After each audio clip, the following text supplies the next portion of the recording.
O que você faria se a sua camiseta de banda favorita ou livro na sua prateleira fossem usados como prova para te condenar à sentença máxima? Você conheceu Ed Manson. Você viu o carisma de um jovem que só queria jogar RPG e tocar sua guitarra. Mas enquanto o mundo chorava a ficção, a realidade escondia um segredo muito mais perturbador. Em 1993, em West Memphis, Arkansas, não existia o mundo invertido, mas o que aconteceu naquela cidade pequena foi mais aterrorizante do que qualquer monstro de outra dimensão. 3 jovens foram escolhidos para personificar o mal absoluto. Sem provas físicas, sem testemunhas oculares, apenas pelo medo de uma sociedade que precisava de um monstro para explicar o inexplicável. Hoje eu vou te mostrar como a justiça pode ser cega quando o pânico assume o controle. Esta é a história de Damien Echols e dos 3 de West Memphis.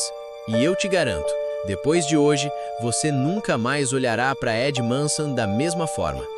Fique comigo, pois entender o que aconteceu em Robin Hood Hills é entender a fragilidade da nossa própria liberdade. Mas antes, me diga, em qual cidade você está nos assistindo agora? Sua presença aqui é fundamental para que essa história nunca caia no esquecimento. Toda tragédia tem um marco zero.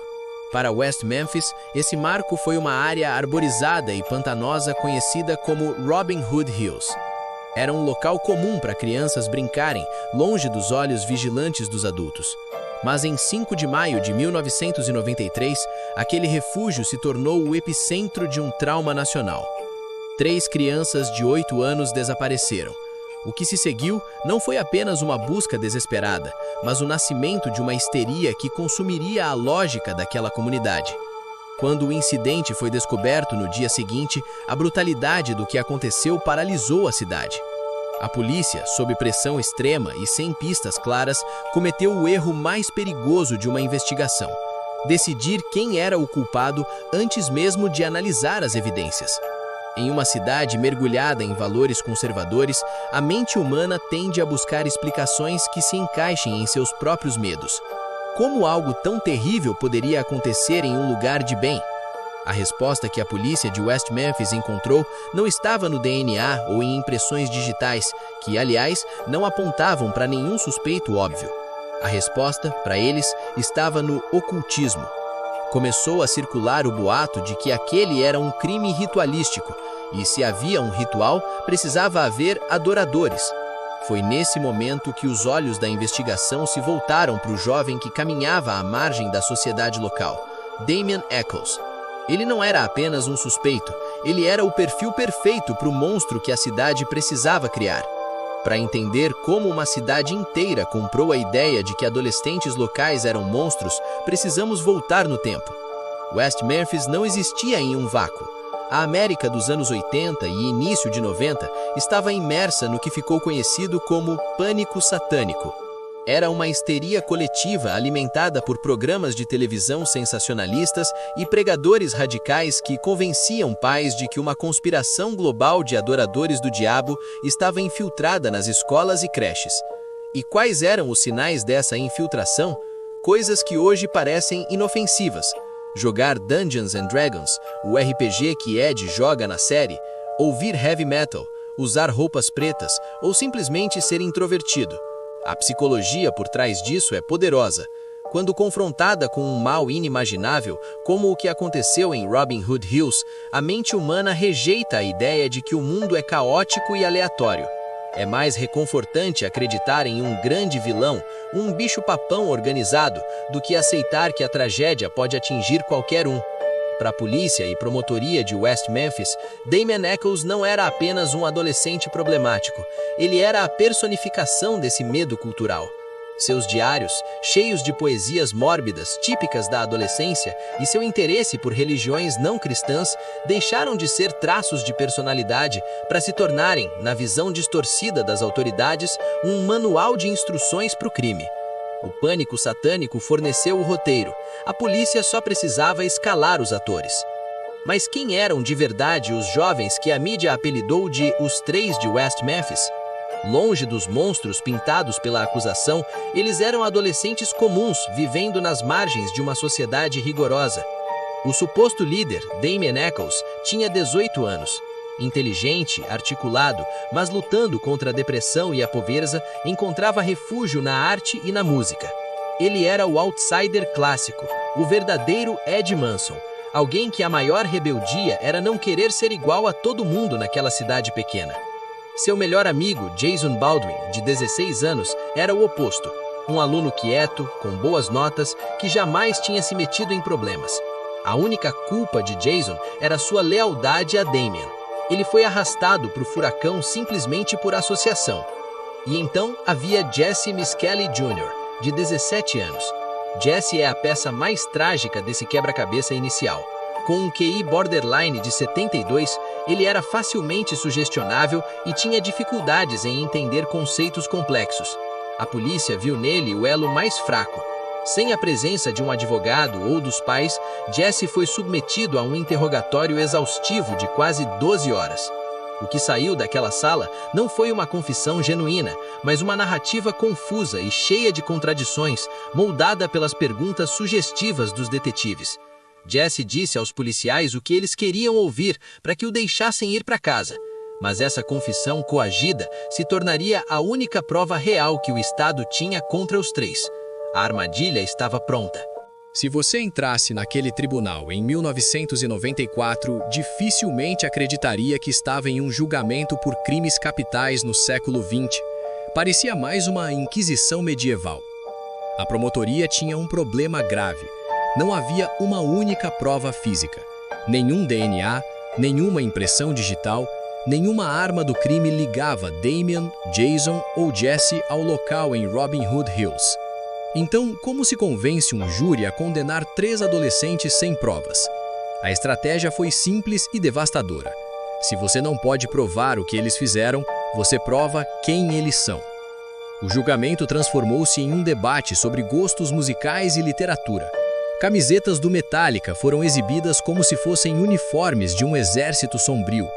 O interesse de Damien por Stephen King e por livros sobre o ocultismo foi tratado como evidência de uma mente voltada para o mal. Um especialista em cultos, que mais tarde descobriu-se ter obtido seu diploma por correspondência, testemunhou que o comportamento de Damien era o perfil clássico de um assassino ritualístico. A defesa tentou desesperadamente mostrar que a confissão de Jesse Miskelly era cheia de erros factuais. Jesse disse que o crime aconteceu em um horário em que as vítimas ainda estavam na escola. Ele errou detalhes básicos sobre o local. Mas o júri, já contaminado pelo pânico que tomava a cidade, ignorou as falhas lógicas. Eles não viam 3 jovens inocentes até que se provasse o contrário. Eles viam os monstros que a TV e os boatos haviam criado. O veredito foi um golpe seco. Jesse Miskelly Jr. e Jason Baldwin foram condenados à prisão perpétua.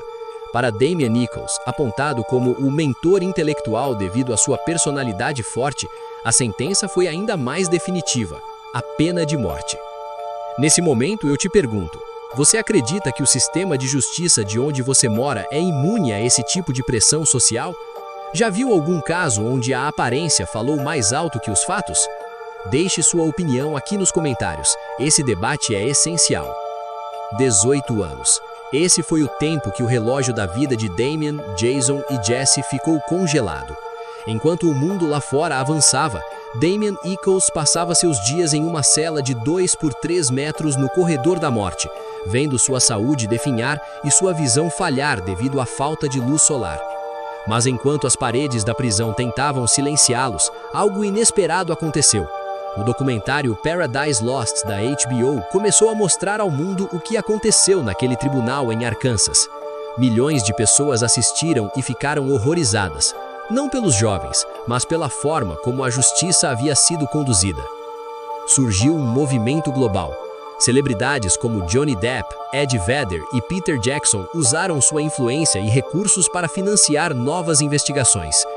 Não se tratava de fã-clube, mas de uma busca por rigor científico que a polícia de West Memphis ignorou em 1993. A grande reviravolta veio em 2007, com o avanço da tecnologia forense.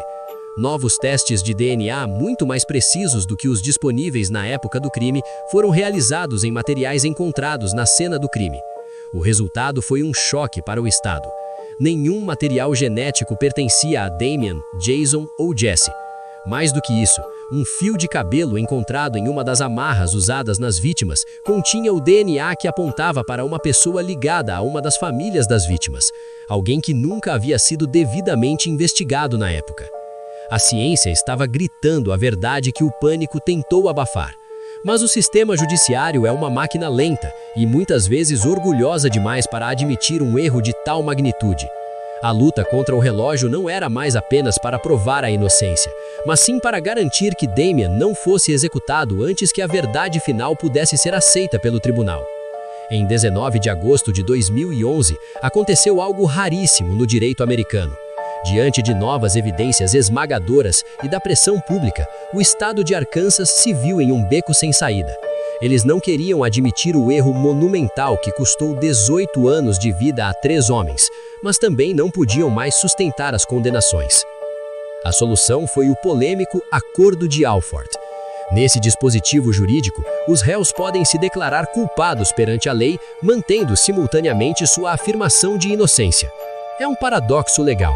Você admite a culpa para poder sair da prisão imediatamente, mas o Estado não precisa te indenizar pelo erro.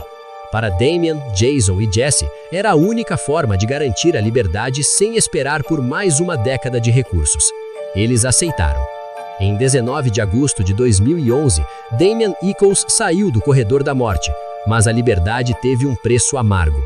Oficialmente, para o Estado, eles ainda são considerados culpados. O verdadeiro assassino, cujas evidências de DNA sugerem um caminho nunca trilhado pela polícia, permanece tecnicamente livre.